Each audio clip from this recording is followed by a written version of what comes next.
Nama saya Raymond. Saya saat ini bekerja di bidang lampu sepeda motor. Di sini kita memulai bisnis dari tahun 2018. Lalu kita start dari bisnisnya, modalnya itu awalnya minus. Sekarang bisa berkembang, puji Tuhan, karena semua karena Tuhan. Dan setelah 4 tahun, kami akhirnya memutuskan setelah perkembangan bisnis yang cukup pesat, akhirnya kami memutuskan untuk membeli gudang di Trintang. Pada awalnya saya pernah berbisnis dengan kakak saya, pernah kerja dengan kakak saya, yang dimana dia juga bekerja di bidang variasi sepeda motor. Lalu di sana saya mencoba untuk mengambil peluang untuk bekerja sama dengan orang yang ada di luar negeri.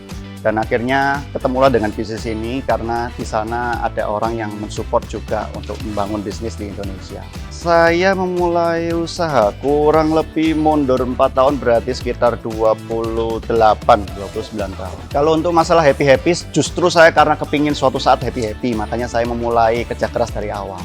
Gitu. Karena segmentasi pasar saya itu adalah distributor. Jadi orang-orang yang mau bekerja sama dengan saya adalah orang-orang yang bergeraknya itu partai dan butuh stok yang dalam. Sedangkan kami ini varian tidak terlalu lebar, tapi stoknya harus panjang. Jadi otomatis kita membutuhkan gudang sebagai solusi untuk stoknya kita bisa masuk di dalam satu tempat.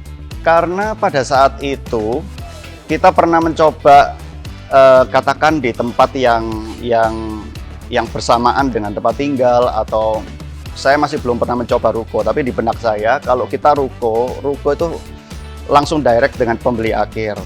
Karena yang pertama kita kerjasama dengan orang-orang distributor, maka kita juga harus menjalin kerjasama supaya harga juga tidak terlalu rusak di pasar. Jadi kita harus memutuskan supaya kita itu agar bisa jangka panjang dengan distributor-distributor, jadi kita memutuskan untuk kita di gudang aja, kita nggak perlu ada di ruko, seperti itu.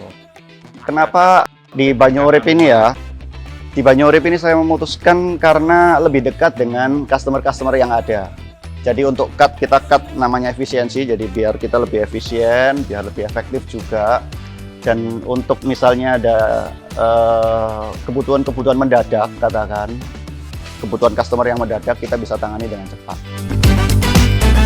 Mumpung masih muda, sebisa mungkin belajarlah untuk usaha, karena marketnya Indonesia ini terbuka untuk peluang usaha itu sangat lebar. Jadi kita tuh nggak ada yang namanya kita itu yang kayak bingung mau bisnis apa ya.